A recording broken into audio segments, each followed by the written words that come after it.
ओम नमः शिवाय। हर हर महादेव। दोस्तों, स्वागत आप सभी का सावन मास महात्म के 24वें दिन की कथा में। 24वां अध्याय। भगवान शंकर जी बोले, हे तात, पूर्व कल्प में दैत्यों के वार से अत्यंत दुखी होकर पृथ्वी श्री ब्रह्मा जी के शरण में गए। उसके मुखार बिंद से दुख का वृत्तांत सुनकर श्री ब्रह्मा जी क्षीर सागर में गए और वहां जाकर भगवान श्री हरि की बहुत स्तुति करके उनको प्रसन्न किया।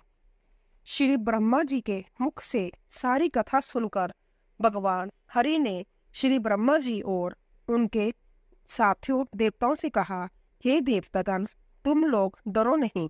देवकी के उदर से अवतार दान करके पृथ्वी का कष्ट हरूंगा। आप सब देवतागण पृथ्वी पर जाकर जादव रूप में उत्पन्न हो। ऐसा कहकर भगवान अंतर्धान हो गए। भगवान ने देवकी के उदर में उत्पन्न होने पर कंस के डर से वासुदेव ने उनको गोकुल में नंद बाबा के जहां रखा। भगवान जब थोड़े बड़े हुए तो उन्होंने मथुरा में आकर गणों सहित कंस का वध कर डाला। तब मथुरा निवासियों ने भगवान से प्रार्थना की, हे कृष्ण, हे माँ जोगिन, हे भक्तों के अभयदाता देव, आपको हम लोग नमस्कार करते हैं, हमारी रक्षा करो।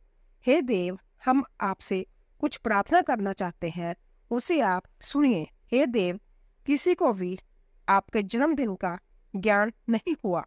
जान लेने पर भी हम सब उस दिन कुछ नहीं कर पाए।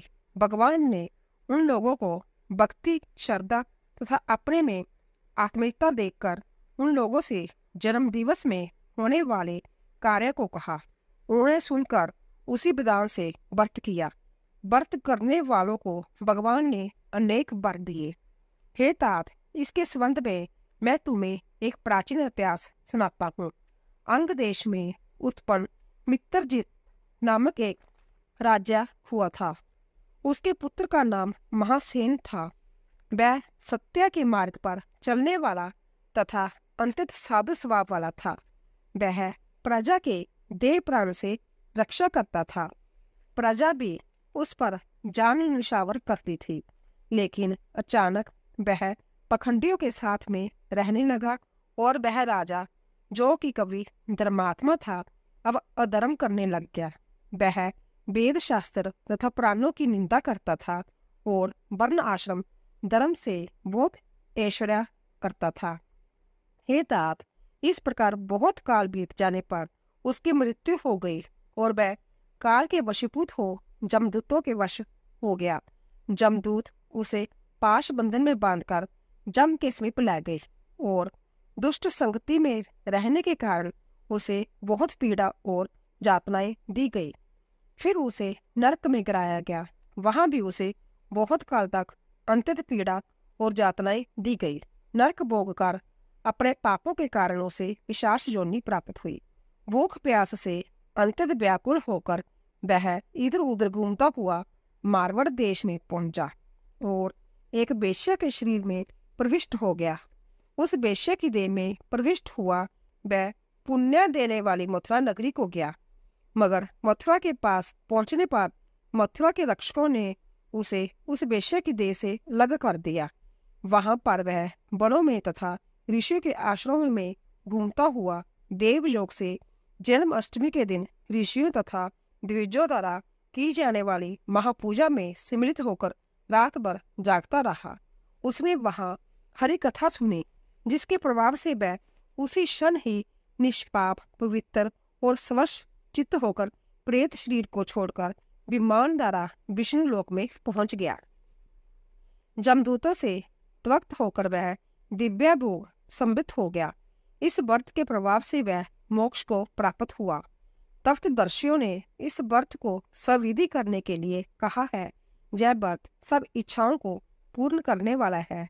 इसके करने से मनुष्य को सब अभिष्ट प्राप्त हो जाते हैं। जो इस तरह जन्माष्टमी का व्रत करता है, उसकी सभी कामनाएं पूर्ण हो जाती है।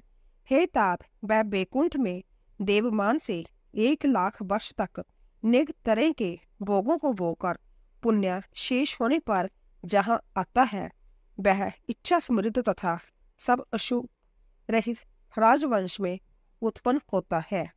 विद्वानों को चाहिए कि सदा कृष्ण जन्म का विधान लिखकर दूसरों में इसका प्रचार करे तथा सर्वशोभा संबित कृष्ण जन्म का एक जगह संभार इकट्ठा करे। जिस जगह पर व्रत और उत्सव से पूजा होती है वहां पर कभी भी परचक्कर का डर नहीं होता। उस स्थान पर मेघ श्रेष्ठता से वर्षा करता है। जिस घर में भगवान श्री कृष्ण चंद्र जी महाराज की पूजा होती है वहां सब प्रकार की रिद्धियां होती है तथा प्रेत आदि का डर नहीं होता।